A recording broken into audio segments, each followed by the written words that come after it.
The Manilow Method podcast is a production by Logan Allen and me, Barry Harris. And now, let's start the show.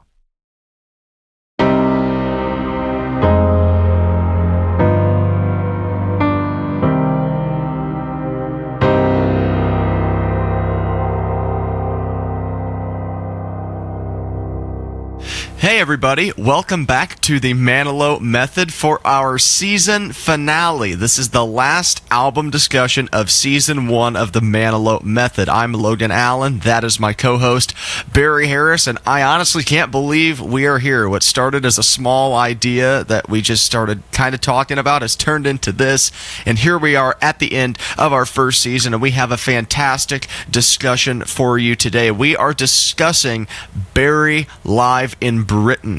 This was recorded in January 1982 and released later in 1982. It was recorded at the Royal Albert Hall in London, England. They released it on Arista Records. So Barry, this is the first live album that we are discussing on the Manilow Method. Tell everybody what's going to happen today and tell everybody why you like this album.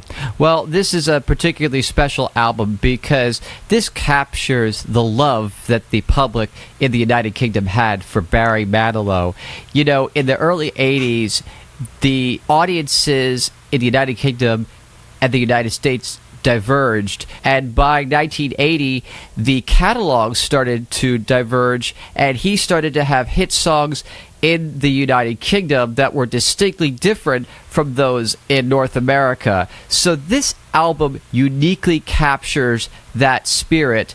This crowd that you listen to are completely frenzied, and I really enjoyed listening to this when I was a kid.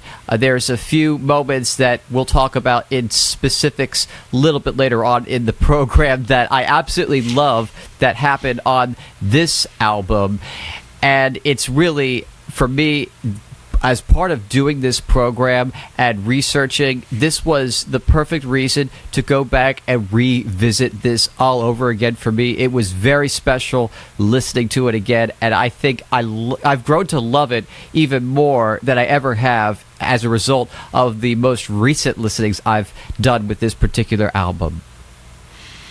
This is an album that I was not very familiar with until semi-recently when they did the reissue CD a little while back.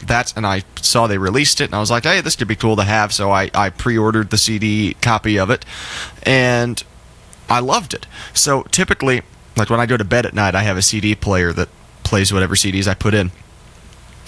I put this in slot number 1, and I listen to it every night for however many nights it was in there, and I really got to know the bits and everything, and it's such a great representation of what Manilow concerts were like in 1982. This album, I think the best thing it does is preserve the spirit and the feeling of what it was like in 1982, because you listen to this album, there are so many extended applause breaks. That's right. At the end of songs, because a song could be 4 minutes long if you looked at the timestamp, but it might finish at 3 minutes and 20 seconds in, and the last 40 seconds are just the ovation.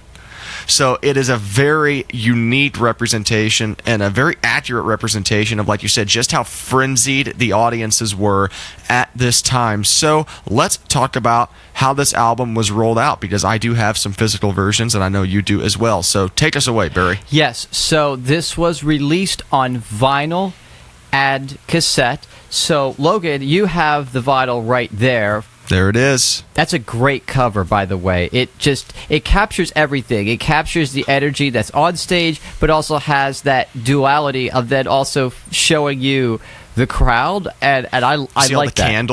All the candles and lights in the crowd. And see, that's the thing. The candles are particularly special in this crowd. That was the one hallmark of how the performer is able to see the audience. And by the way, I think a lot of our viewers and listeners may or may not know this, but when you're on a major stage like the Royal Albert Hall or any sort of big stage, you can hardly see the audience. You don't see it at all. You might see the first row or two, and then you see a bunch of shadowy figures. You can feel that they're there, but you really can't see them. However, in that particular moment during One Voice, when everybody lit up their candles, that's the moment where the performer actually sees every single person in the crowd. And I'm sure I don't think we've talked about it here on our program yet, but when Barry Manilow played at the Blenheim Palace in 1983, he said the moment that he sang One Voice and everybody lit their candles up, he was blown away by how far back the candles went. And that was when the reality hit him of just how many people were there. So that was talking about that great album cover. So yes, so back to talking about the releases. Here is a cassette version that I happen to have. And I also have something really cool. I have a picture disc. Interesting. Yes, so this is a picture disc that has Nickels and Dimes and Stay. So Stay was the big single that was released. I'm going to try to show this to you, hopefully without a glare. And then this is the front side. So the front side had Stay, which, as we're going to talk about in a moment. Well, actually, if you've been listening to our program, you'll know that the song Stay was on Here Comes the Night, the studio version. However, it was first released here on Barry Live in Britain. This came out before Here Comes the Night. The tour for which this was created was promoting the If I Should Love Again album. So Stay was a song that nobody had ever heard, and they perform it in this concert, and it became a big hit and a beloved track by all the United Kingdom fans. So this picture disc is particularly cool. I definitely have a lot of great memories of playing this picture disc.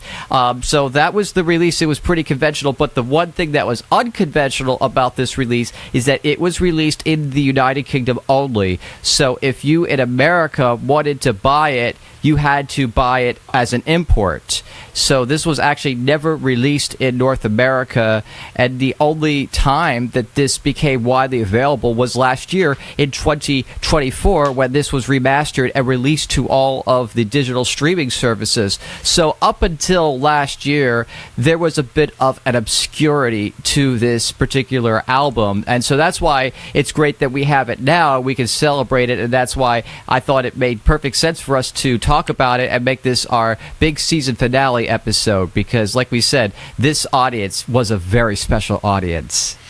Yes, it was. Here is the CD version from when they remastered. I'm trying to not get a reflection or anything, but hey, you can see my setup right here.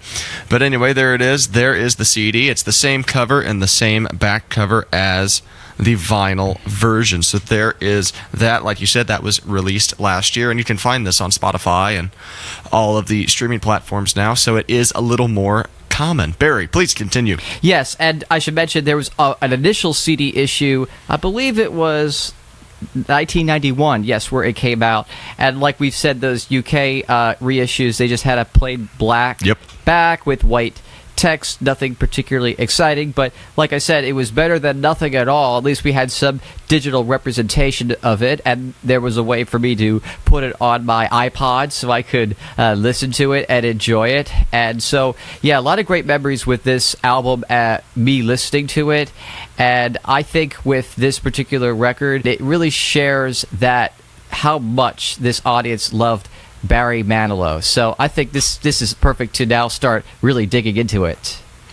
Yes, so let's talk about the band, because now we're not talking about studio musicians coming into play. Notice the Manilow pun, studio musicians. There you go.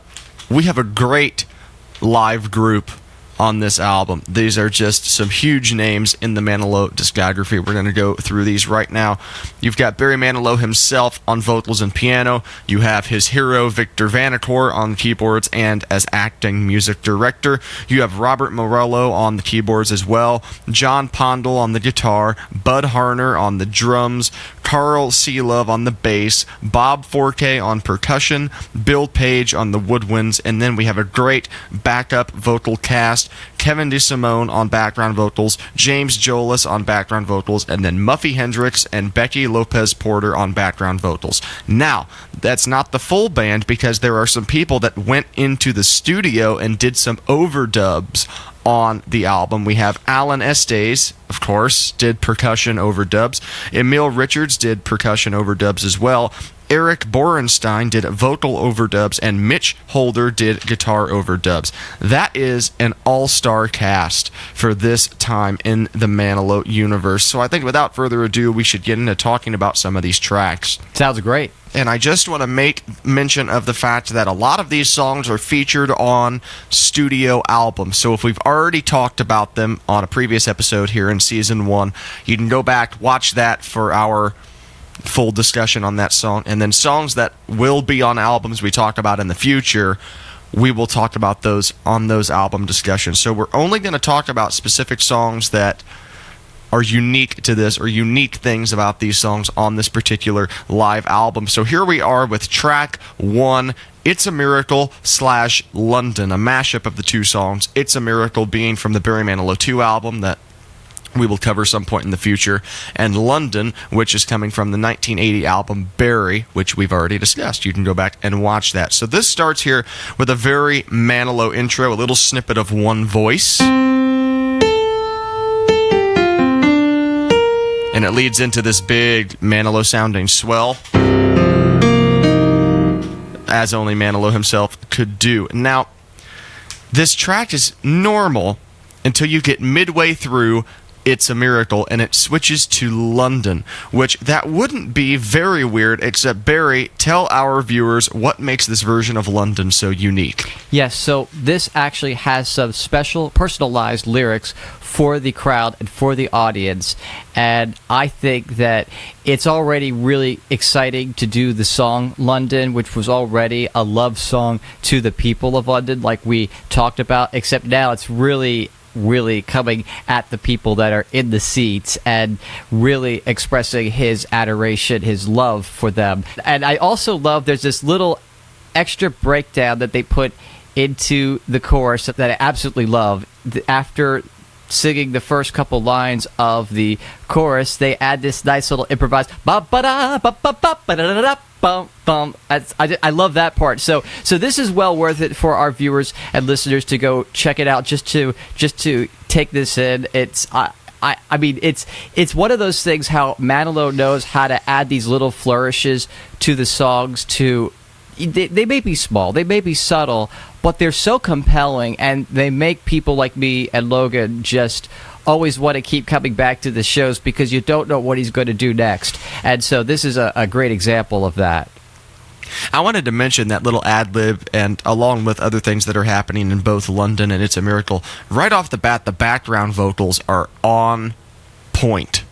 They are this seriously sounds like a studio record with just the 4 background vocalists singing, and that comes from obviously the star power that I listed before on the background vocal list. So I think we need to act like this is the last episode we did because it's Christmas, and just kind of continuously move through these tracks here. Track 2 is the longest track on the album because it's technically 3 tracks. It is the Old Songs medley. For those of you who are hip to this era of Barry Manilow, you'll know that this medley includes the Old Songs, I Don't Want to Walk Without You, and Let's Hang On. These are 3 songs we haven't talked about yet on our series. Again, we'll get to them at some point, but the Old Songs and Let's Hang On would go on to be released on If I Should Love Again. Of course, that is the main album this era is known for, and I Don't Want to Walk Without You was from a couple years before on the One Voice record. So I love how right before he starts the song, he says, okay, here's a new song about the old songs. I cannot imagine a time where the Old Songs was a new song. So hearing that is so interesting to me. Barry, talk about what makes this medley so awesome. Yeah, I think that's one of the hallmarks of the live shows are these medleys of taking ideas that maybe they're related, maybe they're not related, but you find some sort of common thread to pull on to link these songs together. And this is a really great combination of creating a medley out of the old songs, because the old songs is meant to be an introduction to the If I Should Love Again record, and it leads into Let's Hang On the If I Should Love Again record. So this makes sense to evoke that sequence from the If I Should Love Again album, but instead of just going into Let's Hang On, he goes into I Don't Want to Walk Without You, which that in of itself is an old song, and I absolutely love. My favorite part actually of this whole medley is one of my favorite quips that Manilow frequently makes on stage, and that is there nothing he can't do? That, of course, follows the tap dance section in the middle of I Don't Want to Walk Without You. Of course, you know, the New York City rhythm dance break in the future, he would say that. He would say that in all sorts of different scenarios. That, I think, is one of his favorite quips to just pull out at any given time. I want to point out here that Let's Hang On is in the record key. Nowadays, he does it a half step lower, but here, seeing as it was so close to the actual release of the original studio version, he was doing it in A flat, shifting up to A major. Nowadays, he starts in G and he shifts up to A flat. So that is the old songs medley. And then at the end, he ties it back to the old songs to create this big full circle moment. Here we go. Track 3. Don't have much to talk about that's new here, at least. This is Even Now. It's very similar to the arrangement on the record, and it's very similar to the modern arrangement. Barry, do you have anything specific to call out about this one? Yeah, so this is the first time we've gotten a live release of Even Now, because the live album in 1977 didn't have Even Now, because it had not been written at that point. And what you could hear in this is that he was always performing Even Now consistently, about a whole step down from the record. And interestingly, to this day, that is where he still is. He has not changed that up until now. So I think it says a lot about the fact that his live show, the format, the arrangements, he built something to last. And while he does find ways to change things up, and every year he comes out with a new tour, it's very exciting. But this particular track, I think, is a great illustration of the fact that he knows which things to not change, what things that he needs to be consistent on and stay the same every time. And so this is a great example of that. But nevertheless, it's particularly interesting to hear it when it's only, let's see, so that was in 1978 when Even Now came out. So that's 4 years old. It's only 4 years old. It's still relatively young as a song. So this is a very fascinating insight. If you have seen him live many times, I think it's really enjoyable to go back and listen to this particular version. And I think this is a good example of, this is such a beloved song, and I would say it's one of the songs that the hardcore fanalos like to protect and kind of keep to themselves. He can't very much stray from what is used to, like, obviously, you know, when he's in Vegas, Copacabana is blown up to this whole thing, I see you, baby, and all the stuff, but everybody's fine with that. I feel like there would be some backlash if he switched up the Even Now arrangement, just because it is such a beloved song and the arrangement works so well almost 50 years later, which is crazy to think about. All right, here we go. Track 4. This is where we get something interesting. Track 4 is Stay, and he features 2 of his background vocalists on it, Kevin DeSimone and James Jolas. This comes from the Here Comes the Night album that we talked about a couple episodes ago. And you'll know that Kevin DeSimone and James Jolas actually wrote the song Stay, and Manilow got it from them, changed some things. The one thing I want to mention is, when it comes to the arrangement, he obviously made the piano intro, the piano signature, very Manilow. It's almost similar to I Write the Songs. And now, off the top of my head, I don't know how to play this intro. Barry, do you know how to play this intro off the top of your head? Here's the intro.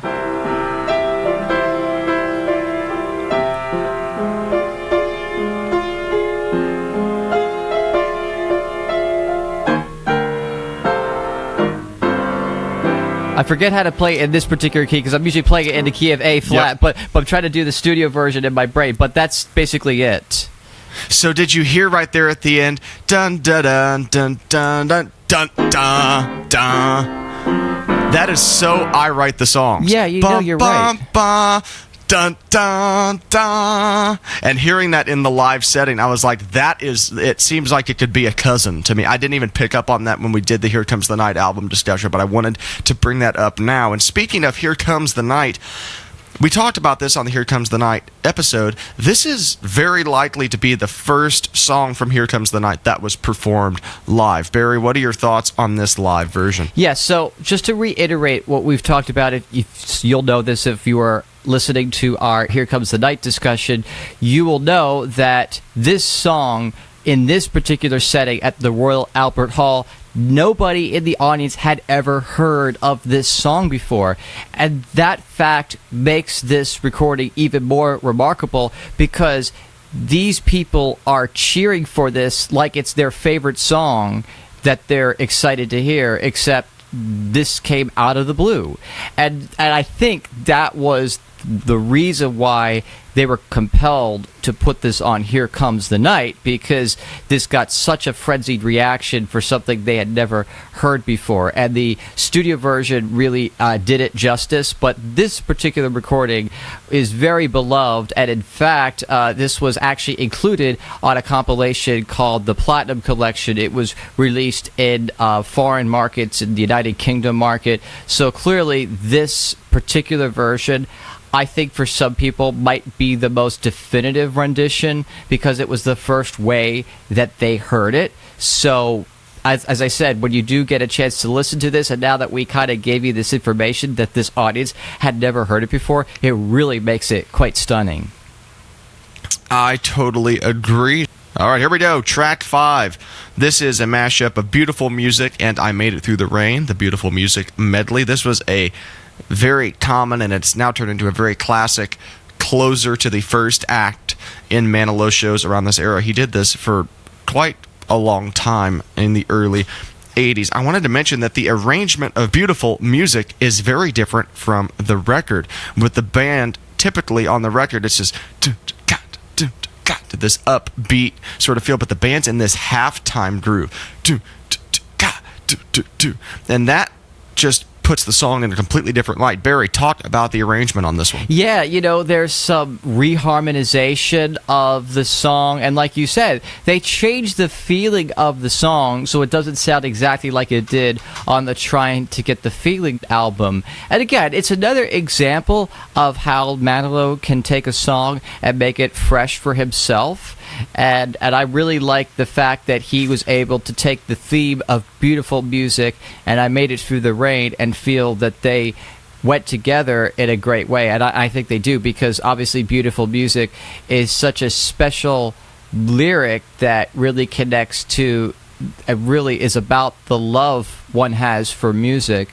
And I Made It Through the Rain, interestingly, and again, we talked about this when we talked about the Barry Denham album, I Made It Through the Rain was originally written as a song about music, about musicians, and then the lyrics were changed at the 11th hour. So I'm thinking, in a way, Logan, that these two songs going together is almost in a way honoring the original intention of I Made It Through the Rain, obviously, but he still uses the new lyrics, the one that we all know, the rewritten lyrics that were more universal about keeping one's world protected, because the original version said, I kept my songs protected. So I don't know. Now that we're talking about this, I think now that makes complete sense that he is basically honoring that original idea and spirit behind I Made It Through the Rain.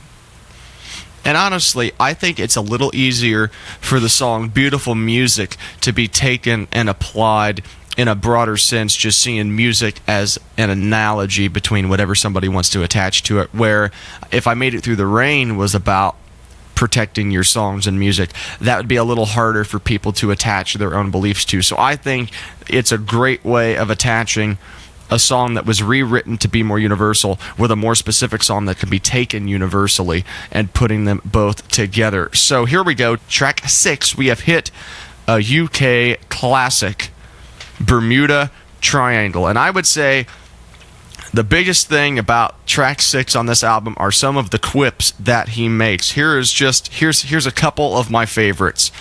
Of course, at the beginning, he's got the lady acting this out with him, and she's talking, chit-chat, whatever, and he goes, "Would you take this mouth on a holiday?" That's probably the most classic quip from this album. And then also at the end of the second chorus, when he loses his woman, he goes, "Woe is me." It's just all these fantastic things. And actually, one of my favorite things about this track was when the song finishes and he's talking to the audience, he's talking to all the people up in the nosebleed sections. He goes, "Man, from up there, I must look like a little singing, dancing nose." So we just got 3 awesome quips in one track. Barry, what makes this song so special to the UK? Yeah, I think it's just the interaction with the crowd. I love every quip that you pulled out. It's just a classic for me. And funny enough, I should say, in the most recent years when Manilow has visited the United Kingdom and we've talked about this Bermuda Triangle is a must-play in the United Kingdom. And now when he gets to the end of the second chorus where everything's sad, he says, "I'm really depressed. Somebody have a Valium?" Yeah, that's what that's evolved into a couple decades later. But again, I love how this.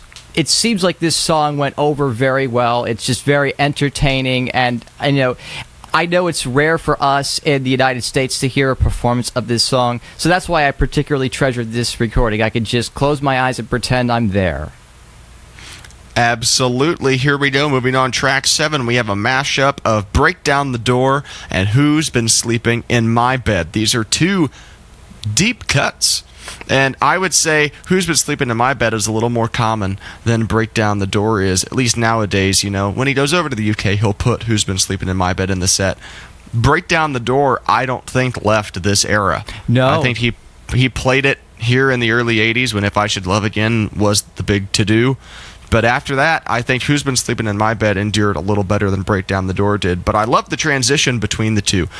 It's 2 classic deep cuts put together in a really unique way. What do you think, Barry? Give me some short thoughts on this, and we'll keep it. Yeah, I love this mashup because obviously, yes, he's wanting to present a new song that's on the record along with a song that was doing well as a live track, Who's Been Sleeping in My Bed. But I have to say, I have to recognize the bass player, Carl Seelove. He's really grooving on this song, especially on Break Down the Door. I like how this translated live. I guess, this is one of the ones, Break Down the Door. I wish I maybe could have seen this live, or maybe I wish it was played live just a little bit more. Yeah, and who knows? Maybe there's some time out there in the 90s or 2000s or something, he did it once and he didn't like it, so they didn't do it again. If you know of some time, you're watching this, and you know of some time that he played Break Down the Door outside of the early 80s, we have an email address in our description where you can find us and reach out to us and tell us, because we love to be proven wrong. We love to be proven wrong with some things we say. So let's move on here. Another classic, Copacabana. This is kind of the United States' Bermuda Triangle, as we talked about on the 1980 album Barry. So the arrangement here is closer to the record version than it is to the modern arrangement. I think this is one of the biggest songs where you can hear an arrangement of it and you can almost pinpoint at what point in his career was that arrangement during, because this arrangement has really evolved over the years from when he first started doing it in the late 70s to now when he's doing it in the mid 20s. So there's not really much to discuss here other than the fact that, of course, it went over well because it's Copacabana. Why wouldn't it? Barry, do you have anything you want to say about this? Yeah, Copacabana had a worldwide appeal. And like we've said, if you were to say Barry Manilow, the first thing that usually comes to people's mind is Copacabana. And like we said, worldwide recognition. And it's also fun to hear a rendition of it where it's only 4 years old as a song. So you will hear the evolution in the many recordings. In fact, Manilow has gone on to re-record Copacabana in the studio and include it on live albums, and it's actually quite a fascinating journey to take all of them and listen to them through the years, and you can see it really evolves. And I would say probably most notably when it came time for the Manilow Music and Passion era in Las Vegas, that was probably one of the biggest overhauls to Copacabana as a song that a lot of that remains intact to this day. So this is another unique part of the tapestry, this recording, that we can include as we kind of watch the evolution of the track. And again, this is the very first official live release of Copacabana, and of course there were many, many more to follow this. Yeah, you really know how to tug on my heartstrings, mentioning the Music and Passion era. So let's move on here. Track 9, we have Could It Be Magic and Mandy in one track. This is pretty much the same as the 1977 live album. I don't think there's much new. When we talked about the live album, we'll talk about this version, but I don't think there's much new to talk about here other than the fact that it was two of his biggest hits. Yeah, that's right. There's really, not too much new information in this particular arrangement. But what is interesting is that on future tours, he actually decided to take Mandy and make it into a medley with No Other Love from If I Should Love Again. So I guess he wasn't doing that yet at this particular time. So maybe I think it was on the next tour when he did that. But nevertheless, it's interesting to get another capture. We capture this version again, which is being done by a different kind of band, because on the live album he has a full string section with him. This, he has a really cool powerhouse band that is synthesizing all the instruments, and I have to say, with the comment on that, it actually sounds really good here on this record, all of the synthesized elements. And again, this is the early 80s, and they've gotten way more advanced since then, but even for its time, the synthesizers and all of the patches and sounds and samples used, they actually sound pretty good to me. I absolutely agree. Here we go. Moving on. Track 10. We have a mashup of London and We'll Meet Again. London we heard before as the upbeat version from track 1, but here it's slowed down, nice and melancholic, just kind of, it's obviously not the end of the concert, but it's kind of bringing everything back around to where it started. And then we get to We'll Meet Again, which is a very legendary song for Manilow in the UK. It was kind of a staple for a number of years when he would do concerts over there. And I love his quip at the end where it says, "London, I'm just gonna have to move here." I love that so much. And I thought that the arrangement of We'll Meet Again for this one, starting with him and just the jazz guitar, we say this about so many things, but that could have been on Paradise Cafe, I think. Even if it was just the small version of it as used as like a transition track, I think that could have worked. Barry, what do you think about We'll Meet Again? Yeah, like we've been saying all along in this episode, that this album is a testament to that relationship that he had with the audience in the United Kingdom, and this song, I think, is the best encapsulation of that, because We'll Meet Again was made famous by Dame Vera Lynn in the 1940s, and that song was a very, very mournful song because it came out during the Second World War, and We'll Meet Again was a very close-ended statement. Many of the people who went to war did not come back. So it has a very mournful quality, especially when you listen to that original Vera Lynn record. Now, this version that Manilow does is a lot more positive. He, like I said, and I've mentioned on previous episodes, I think one of his gifts when he interprets a song is that he knows how to take the original intention that everybody's familiar with and then twist it and make it into his own personal intention. And when he does that, he's able to make these songs all his own. And I'll actually just mention a very fascinating side point about Vera Lynn. Shortly after he started putting her song in his show, that started in 1978, and then he would reprise that many times over when he visited the United Kingdom. Vera Lynn actually went and covered Daybreak. Wow. So I don't know, but I think she may have appreciated Manilow's cover and was perhaps returning the favor. That is so cool, honestly. And that's what I love about this show, is we not only get to educate ourselves as we research these things, but we get to educate each other through certain things. And I didn't know that. You were bordering on a mind blow moment right there, Barry. I have to give you that one. We like to blow each other's minds as much as possible on this show. We need to make a compilation of those moments. Here we go, moving on.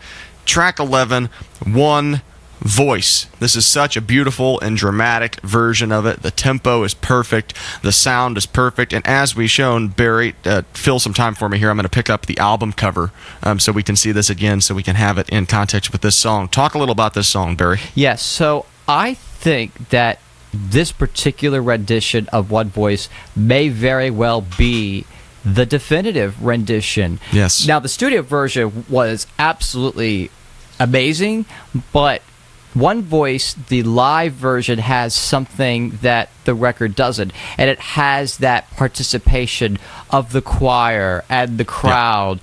And I noticed that on the complete collection and then some, the box set that Barry Manilow released in 1992, it had 4 discs, and this particular version from Live in Britain is the one he chose to represent One Voice on disc 2. And what was interesting for me is that I got to see Barry Manilow at the Hollywood Bowl in 2009, and he was accompanied by the orchestra. It was really spectacular. He did One Voice, and for the first time in, I think, a while, he did the original Live in Britain version.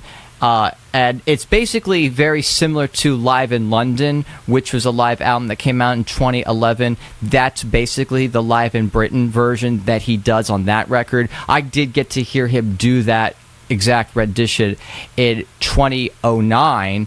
And so when you listen to it, it just, I feel like that adding the other choir members and having the reaction of the crowd, but also that very last note and then into the reprise and the playoff, I think that's what just completes it in such an amazing way.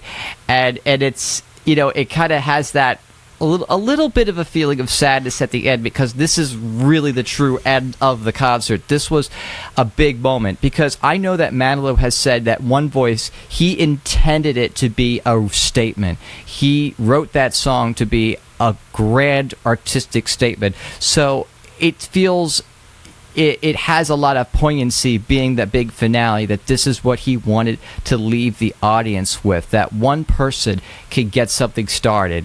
Like I said, for those who are listening and watching our program and they have never heard of this album, if there's one track alone that you should listen to, it probably should be this version of One Voice. I agree. Let's move on here to the final track on the album. Then we have a couple other tracks we just want to mention, and then we're going to try to keep this under an hour long, so this can be a one-parter. If you're watching in the future and it turns into a two-parter, well, you know what happened. Track 12, it's the It's a Miracle reprise. This is classic, and fun fact about me is I have seen Manilow in concert however many times. It's not a lot, but it's a few. I have not seen a show that didn't end with the It's a Miracle reprise. I've been going to see him since 2012, and I'm seeing him here in 2025. So I've been seeing him for 13 years in concert. Every single time I have seen him has ended with the It's a Miracle reprise. So I'm throwing it out in the universe that someday I want to hear an encore. But anyway, this is a great way to end any concert, because typically when he ends with the It's a Miracle reprise, he's opened with the full version of It's a Miracle. So he's all about the full circle moments, bringing everything together at the end, ending with what we started with, and it's such an awesome concept. There's not much really to talk about here with this track, other than the fact that it's lasted 40 plus years now in the show. Barry, do you have anything you want to talk about here? Yeah, I think that this reprise of It's a Miracle, and I'm talking about not only here on Barry Live in Britain on this album, but also in his show currently, I think that the intention of this really flips, because when he says the miracle is you, he means you, the audience. I think that's a really, really profound statement coming from his heart, because he's said so many times that he owes his career to the people that just kept coming to his shows. So I really think that this is a performance. Anytime he's singing It's a Miracle reprise, I believe that's coming straight from the heart.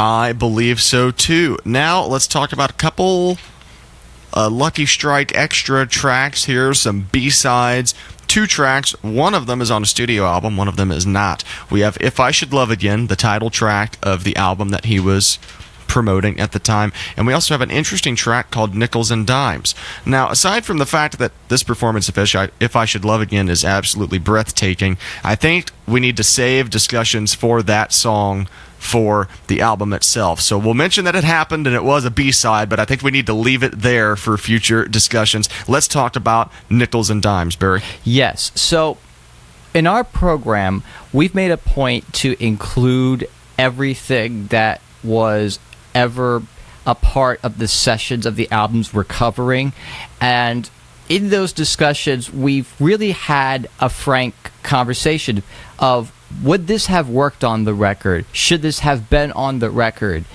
And I don't believe we had any tracks so far where either of us have said leaving a certain song off the record was a mistake.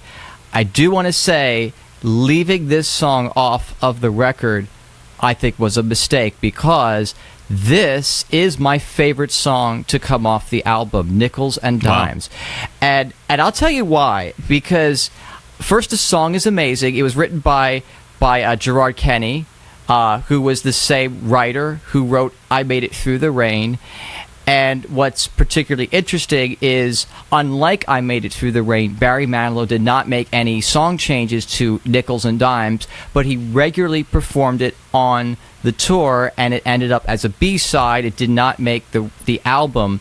When I'm listening to him sing it, I feel this is a very passionate performance and perhaps very, very personal. And so that's why this particular song, I feel it so strongly, and that's why I feel disappointed that it didn't make the final cut. Although, to be fair, I think there was a sticker on it that was advertising that you're going to hear Manilow's greatest hits, and so maybe that was one of the calculus, is that they would rather have a hit song rather than a new song that nobody's never heard before. I mean, it did come out on a B-side, so we did get to hear it. We weren't denied access to the song, but that's just my opinion. But this song, if I were to, look at this whole episode that we've been doing here in retrospect, I would call out that Nickels and Dimes is my favorite. Stay is on the track list, and that was a new song at the time, so maybe they were comparing the two, which one had a bigger reaction from the audience, and I think they made the right choice by saying Stay probably had a bigger audience connection, and they probably didn't want to put too many unknown tracks on a live album, which is why you see songs like It's a Miracle and Copacabana and Even Now, and the songs that people knew, because when you put out a live album, that's typically what people are wanting to hear. But every now and then you get one of those goodies like Stay or Nickels and Dimes. So that is Barry live in Britain right there. There was a video release that had some other tracks on it, but it's songs that people have heard, so songs we're going to talk about. So we just talked about the audio releases here, so let's talk about some of our favorite tracks really quickly. Keep this under an hour. Barry, what are some of your favorite highlight moments from Live in Britain? Yeah, so as I said, Nickels and Dimes is one of them.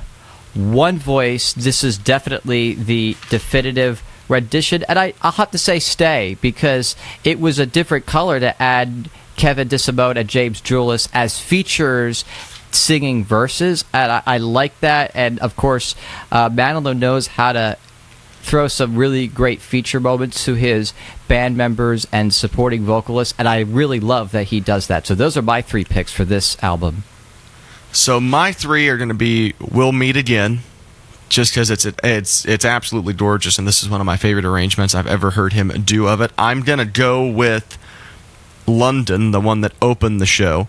I love the lyric changes. I love the arrangement changes. It's always stuck with me. And I was thinking about Stay. I was thinking about One Voice. But I think in the end, as far as when it comes on, am I going to listen to it all the way through? It's the mashup of Break Down the Door and Who's Been Sleeping in My Bed. Like you said, bass player Carl, he's grooving the whole time. My hands look really weird doing that. But anyway, the bass player's grooving the whole time, and it's two of my favorite upbeat deeper tracks. So I think those have got to be my three favorites. Barry, this is our season finale. That's right.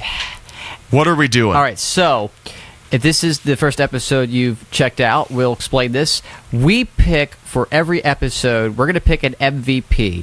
Logan and I are going to select somebody who was involved with the making of the album we're discussing and award them the MVP of the record. There is only one rule, and that is that the MVP cannot be Barry Manilow. So, that being said, on this whole season so far, only one time have Logan and I matched exactly our decisions for MVP. That was on our first episode. Even now, we picked Marty Panzer. So let's see if this time, we pick the same person. So on the count of three, we're going to share this with each other for the first time. We didn't talk about this in advance. Okay, Nope. Are you ready, Logan? I am so ready. All right. I'm so excited. Here we go. We're ready? 1, Yes. 2, 3. It's a match! Oh! We matched Yeah! Victor Vanacore. All right. Logan, tell us, why did you pick Victor Vanacore? I could honestly sum this up in one or two sentences. Seeing as he was the acting music director at this show, it is very easy to say that this concert would not have sounded the way it did without him being at the helm. That is the biggest reason, and I think that is the reason that he deserves MVP of this record. Why did you pick him, Barry? Well, same reasons as you. Like, I don't think this record would have been possible without him. And I mentioned in a previous episode that Victor Vanacore was able to help Manilow refine his sound because he was going out with string sections and he wanted to capture, the grandeur of those strings, but he couldn't bring a whole string section on the road, much less a world tour. So it was necessary to have synthesized instruments recreate those sounds, and I think that Victor Vanacore translated them very well. And I'll add actually one interesting side note about Victor Vanacore. I actually found an interview with Victor Vanacore, and he talked about the first time that he met Manilow. So Manilow started to play one of his songs for him, and Victor Vanacore said, "Oh, that's interesting that you changed the key for your live performance." And Manilow asked Victor, "Wait a minute, do you have perfect pitch?" And Victor Vanacore said, "I do." And Manilow said, "I hate you so much." Yeah, so well-deserved MVP of Barry Live in Britain is unanimous. It is Victor Vanacore. Love it. I'm so happy we ended our first season with a match.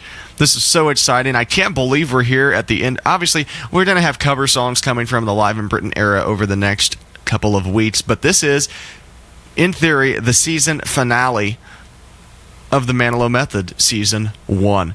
But we thank you all so much for tuning in. If this is your first episode watching us, we encourage you to go back and watch the other episodes. This was the 6th album discussion that we did this season, so we've got 5 other episodes just like this. This is one of the shortest ones, so go grab a snack, go grab a drink, use the restroom real quick, and then start diving into some of our longer features on the show. If you're new, you can find us on social media at The Manilow Method, and like we mentioned before, we have an email address down in our YouTube description, themanilowmethod@gmail.com. Reach out to us with some theories, some stories. Did we get something wrong? Did we get something right? If you've seen him in concert, what songs did you hear live? We're trying to figure out when he was playing certain songs. If you've met him, what was your experience meeting him? Anything and everything that you know and have experienced related to the music of Barry Manilow and the man himself, we would be so interested to know. We thank you for tuning in today. Barry, wrap up season 1 for us. How does this show work? Yes, so when we are in season, we are always releasing content on Mondays and Fridays. The first and third Mondays of the month when we are in season are Manilow Mondays, which will mean we drop a brand new album discussion episode. Then on the following Friday, so Friday of this week, Logan is going to be releasing a cover of a song from the Barry Live in Britain era. Then Monday of next week, I will be releasing a cover from the Barry Live in Britain era. And then Friday of next week, Logan and I are going to be releasing a cover that comes from the Barry Live at Britain era. But of course, that's only when we are in season, and as we said, this is our season finale. So we will be taking a little bit of a break, but not for too long, because we have to get the next season ready, I should say, because we have some plans.